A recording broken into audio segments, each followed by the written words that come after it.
So do you focus more on hormones or do you focus more on calories?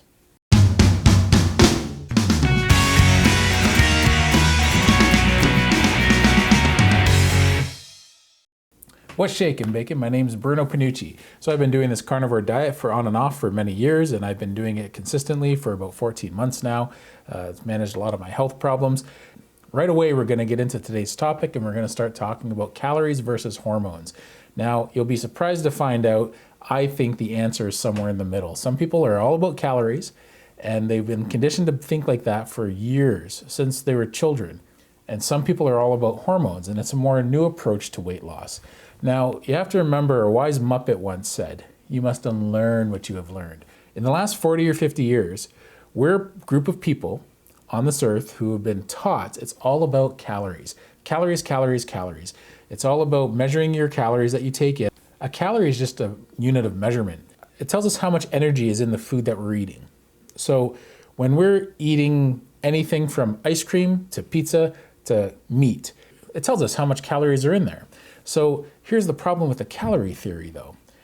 1,000 calories of red meat will not equal 1,000 calories of ice cream. You can still meet your caloric needs counting calories. You could really be lacking in your diet.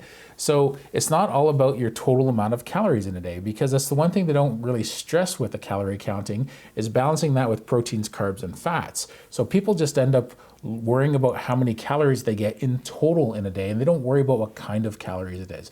Because when you're fueling your body with protein versus fueling it with carbs and sugar, you're gonna put on lean mass with the protein, and that means muscle and bone density. You're not gonna get much of that with the carbs and sugar. So we wanna see a change in the way we think. So we've been conditioned to think this for decades. It's time to focus more on what the new science is showing us. We have spent so many years obsessing over the food we're eating, the amount of food we're eating, but unfortunately not the quality of food we're eating. And we are focusing on the scale. It's all about numbers. Numbers coming in, numbers going out. Numbers that we're allowed to have in a day, numbers if we're over. We have to do a certain amount of exercise to balance those numbers out. And it doesn't just come down to numbers. Yeah, numbers plays a part of it. I think when it comes to calories, it's a great way to help on a maintenance schedule.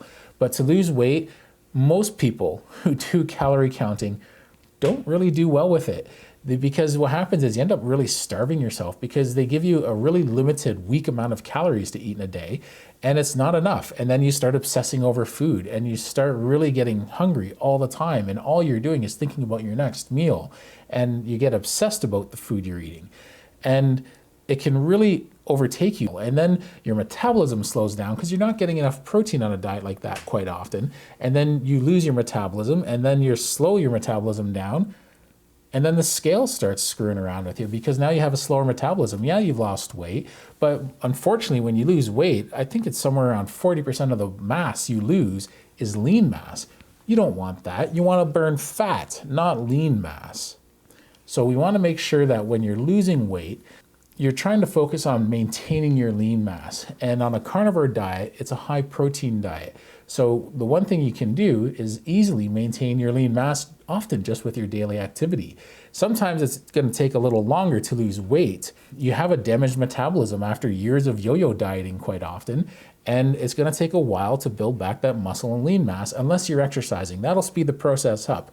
But if you're not, it could take months of just sticking to a carnivore diet before your metabolism gets fast enough that you've repaired it enough that you can start accessing your fat stores to burn fuel. The more lean mass you have, the higher your metabolism. The higher your metabolism, the more you can start burning fat as fuel. So when you're trying to manage your calories, if you're exercising, that's better, but you're still obsessing over numbers, and you can really get lost in that. And we don't want that. The beautiful thing about doing a carnivore diet is you're eating till you're satisfied. You gotta learn to ignore the numbers in the amount of food you're eating, as well as the numbers on the scale. That can just screw with your head way too much. And you start eating, and you're eating a nutrient-dense food like red meat, and the scale starts going up, and then you're thinking to yourself, oh man, like, I don't want that. But really what's happening is that's your metabolism repairing itself. And you might go up a little bit in the beginning. It might even take a few months. No one will see it. It's not like you're going to put on 30 pounds. It's not like you're going to put on two dress sizes or a couple inches on your waist. You're going to go up, and most likely while that's happening, your inches are going down. So instead of obsessing over the numbers on a scale, both with the food you're eating and the calories, and you weighing yourself, focus more on the inches that you're losing. Focus on those numbers, because when it comes to managing your hormones, one of the most important hormones is insulin. Now, thyroid, if your thyroid gland is out, that easily trumps your insulin, but most people don't have hyper or hypothyroidism. So insulin is usually one of the major hormones we have to worry about. When you manage your blood sugar levels by doing a carnivore diet, what happens is your blood sugar starts to stay more stable, and it just stays even keel throughout the day. And then because it's even keel, you can start accessing your fat as fuel, because your insulin isn't going to start hyper responding to the sugar. Because when you have diabetes or pre-diabetes, or you're overweight, what that means is your body's allergic to sugar. You have a sensitivity to it and you can't process it well anymore. It's sometimes just part of age. And sometimes it's been there since you were a young person, but the reality is your body's not letting you access your fat as fuel. And it's typically because your insulin is too high. So what you want to do is lower that insulin, and there's different ways to do it. But one of the ways is cutting out carbohydrates. It's one of the best ways. It's one of the easiest ways, because you can still stay full. So if you have an issue like I do, where I just like to eat a lot of food, I can do that and not go through the withdrawals of sugar addiction, because all you do is crave the carbohydrates for the first few weeks. It sucks for the first couple weeks. It's really bad for the first few days. But when you get over that hump, you don't crave that food at all anymore. And after a while, it doesn't mean anything to you.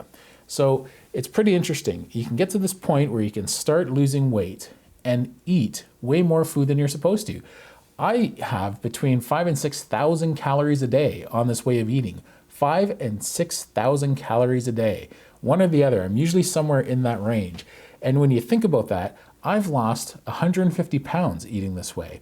I've lost about 100 just in the last year and a bit, like about a year and 2 months. So how did that happen? I'm probably 3,000 calories, 2,000 to 3,000 calories over my recommended daily allowance. And I know what I'm supposed to be getting in a day because I've done BodPod and DexaScan tests. Those are industry standard medical devices that tell you what your lean mass, what your body fat percentage is, and how much you weigh. It tells you your resting metabolic rate. And mine is right now, last I checked a couple months ago, about 2,400 calories a day. That's what I need just to do nothing all day. If I have my daily activity, I'm over 3,000 calories in a day, probably closer to about 3,200 or 3,300 calories in a day. You put a workout on top of that with weights, I'm closer to about the high 30s, like 3,700 calories in a day. So if I have anything more than 3,700 calories in a day, I should technically be putting on weight. But instead I've been losing weight. Well, how is that possible? That goes completely against everything we thought we knew on this way of eating when it comes to calorie counting. So that is old science. We want to start paying attention to the new science, and the new science is showing we have to balance our hormones. The interesting thing about when you do a carnivore diet is, this is what I found, and lots of other people who have done this found, the more they eat, they can still lose a lot of weight, but what happens is your health problems get managed right away. Your blood sugar gets managed, your hormones get managed, your heart rate gets managed, your blood pressure gets managed. All these things manage very quickly within a month or two. And then you start losing all the weight. That's weird, isn't it? Because typically when you lose weight, you might lose, say, 30, 40, 60 pounds, and the health problems start going away afterwards. When you do a carnivore diet, the health problems start going away in the first month or two, and then the weight loss comes afterwards. What we want to do is pay attention to hormones when we're out of balance. When we're overweight, we're off balance. We're out of sync with our health. So what we want to do is manage the hormones. And once you get down and you're on a maintenance level, you're going to notice you're going to be sticking to a certain amount of calories in a day. Some people, maybe it's around 2,000 calories. Some people, it's maybe more, depending on how active they are. The difference is, one way you're obsessing over food, and that's the calories. And you can start developing some pretty serious eating disorders with that, right? We got to watch that, especially if that's been a trigger for you in the past. If you can make a challenge of ignoring the scale for 3 months. Not 1 month, but 3 months, because 3 months is going to help really get it out of your head. And for 3 months, start paying attention to just listening to your body, eating when you're hungry, eating till you're satiated. Even though I've been having 5 or 6 pounds of meat a day, I eat, these are my rules. I eat when I'm hungry and I eat till I'm satiated. In March, I'm going to be doing a new challenge where I'm going to be snacking all through the day, and it's just going to be 3 meals and 3 snacks of protein and fat throughout the day. It's not going to be 2 big meals like I do now. Now, I'm not trying to intermittent fast. I just eat when I'm hungry, and that's often twice a day.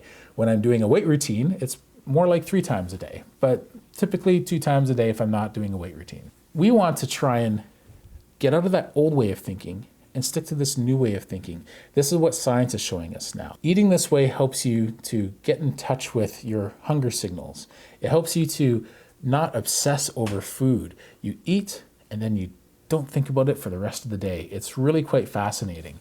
Anytime you've ever lost weight, you've probably obsessed over food the whole time you're eating that way. And then you end up eventually going back to the way you've been eating before. When you do this long enough, the temptations go away. The sugar cravings go away because you've been zero carb for so long.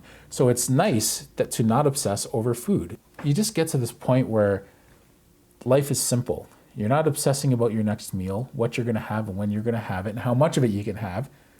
You eat when you're hungry. You stop eating when you're satiated. Simple as that. You stop getting controlled by food.